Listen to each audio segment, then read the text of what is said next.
now I'm looking for some steak. I like to take in some beef about 3 days a week to keep my calories high. I look for stuff that's really lean and inexpensive, of course. I usually go through about anywhere from 8 to 10 breasts a day. Broccoli, 3 pounds of broccoli. I go through this in about 3 to 4 days. I'm eating anywhere between 10 to 20 eggs per day. That's egg whites without the yolk. These guys pack on incredible amounts of muscle, and a lot of that is attributed to high-protein diet. Bodybuilders can eat in excess of 400 to 500 grams of protein daily. That is 6 times the normal intake. On top of that, to burn fat, they increase their metabolism by eating 6 to 8 meals a day. When you train, you're breaking down the muscle, and your body will strip amino acids from the muscle. So you've got to take a certain amount of protein to kind of counterbalance that. The hope is that you're taking enough protein in as you break down the muscle, that now the muscle is going to rebuild itself bigger. And so everybody that's coming in here day after day after day is breaking down muscle, trying to rebuild it so it's bigger and bigger. When I walk on stage, I will be polished and professional, and my physique will be absolutely complete. Because my conditioning, I make sure that I'm absolutely as low in body fat as I can be before I walk on stage. Anybody can come in and train and lift weights and put on a lot of muscle. But when it comes to bodybuilding and showing what you've done that whole year, if you didn't get your diet down or your nutrition isn't perfect, whatever you've done will never show on stage because of the diet isn't right on the money.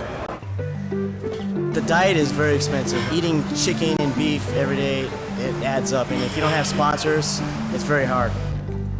Food alone is probably in the area of $600 to $800 a month. On top of that, all of your supplements, protein powders, your meal replacements, it's going to run you probably somewhere around $300 to $400 a month on top of all of your grocery bills. So it's not a cheap sport for sure.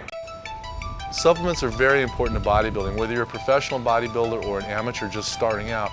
A lot of the proteins and the nutritional products that are sold in bodybuilding stores, I mean, they're there for a reason, because they can actually supplement your diet cheaper and more effectively a lot of times than a meal can. When you work out day after day, there are 3 basic supplements that are the foundation of building muscle: protein, glutamine, and creatine. For instance, many of the protein powders contain 20 or 30 grams of protein per serving. Well, your typical chicken breast has between 20 and 25 grams of protein. An egg white only has 3 grams of protein. You have to eat 10 egg whites to get 30 grams of protein. Glutamine acts as a great muscle cell volumizer, and once again, I would definitely recommend it for people wanting to gain or lose. It also acts as a cell detoxifier. Creatine is a tried and proven nutrient that definitely enhances size at the cellular level, meaning it actually pulls fluid into the muscle cell, which is very similar to a steroid, but this is very natural and very safe. Just as important as nutrition and supplements, water plays a huge part in how a bodybuilder can manipulate his training to achieve that ripped and cut look. So your muscle's 70% water, and people forget this while they're training. So we're constantly drinking water. At least I am, anyway. Pre-contest, I usually try to get in about 1.5 gallons to 2 gallons a day of just water.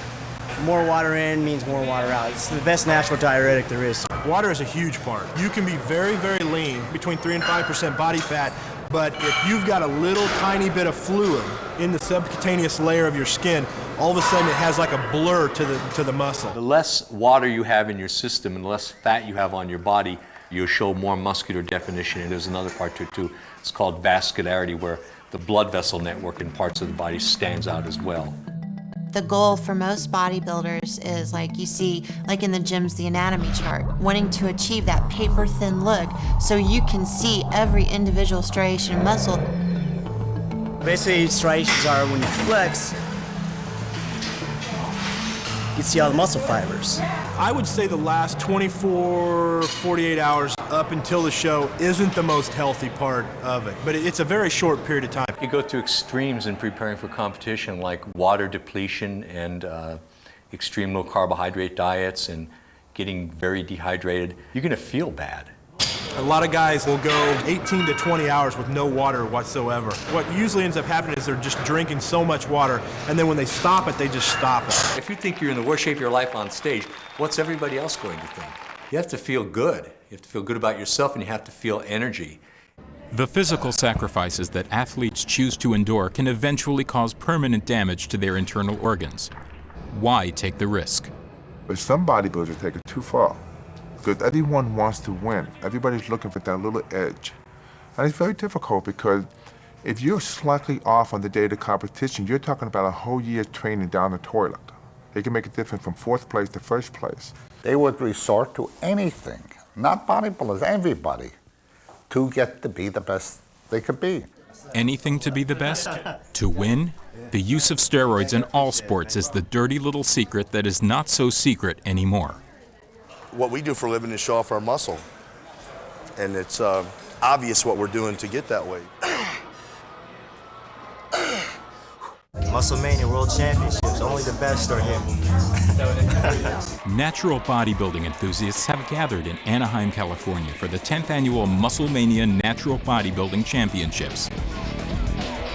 It is the largest drug-tested competition in the world. The pro division is very tough. Everyone in here is top quality. It's a huge competition. There's over 200 competitors. It's the most I've ever been in. The sport is definitely growing. As far as natural bodybuilding, it's growing big time. Natural bodybuilding is actually, I don't want to say harder because I'll get a lot of pro bodybuilders upset with me, but it's not easy. I really respect these guys that go out there and do it naturally because they've really got to pay attention to their diet and their supplements. Here with the Muscle Mania, we have an unbelievable caliber of contestants. I'm just here to have fun. My goal is to be an inspirational bodybuilder. Show others you don't need drugs to be a great bodybuilder. It's just motivating people. Steroid use and bodybuilding, they're always going to go hand in hand. Basically, the breakdown is there's the non-tested shows and there's the tested shows. Non-tested shows, they supposedly do random testing on competitors. The IFBB does random steroid testing throughout the year, so at any point in time, an athlete's name can be drawn, and you've got to report. You've got literally a day to report to a doctor and take a drug test. Hey, yeah, just give them your name and wait time. All right, got a cup waiting for me. A name on it. Cool. And in the drug tested shows, they don't have random. It's the top 5 guys get tested automatically. So if you fail, you're out. No questions asked. Where's number 149? Is he in there right now? That's me. Is that you? I'm going next. Okay. So where does? And 151's in there. For the Muscle Mania, I am in charge of drug testing. What happens is every competitor that goes on stage for the finals, they're asked to urinate in a cup, and the cup is labeled. We have nurse practitioners on hand to make sure that everything, the person that goes in is the person coming out. They seal them, and they get sent off to a laboratory in San Diego. I think it's great. Yeah. I think it's good. It's fair. Keeps everybody honest. Yeah. But there's some clever people who know how to beat these things. But it's better than not doing anything at all, so I think it's good. If somebody wants to compete naturally, I don't think we have a problem with that. No, not at all. The same way, but we don't, if they're gonna, we don't put them down for being natural. I don't want to be put down for not being natural. But they do. But they do. But they do. But they Exactly. do, yeah. To me, I'd rather just stay natural in the long run. If you live to be 50, so I won't have to worry about having problems due to steroids. Anabolic steroids, human growth hormones, insulin. Whether organic or synthetic, steroids are based on increasing the levels of the male hormone testosterone to expand muscle density and strip down body fat beyond what normal levels of testosterone will do. If you take small amounts and you're medically supervised, I think that you basically can get stronger and healthier. I mean, steroids were developed to help people after surgery gain muscle mass back. And then they figure, well, if a little is good, then a lot more is a lot better. Not true. That's when it gets dangerous, is when you take high amounts for long periods of time. We are not drug-free, but neither is any sport.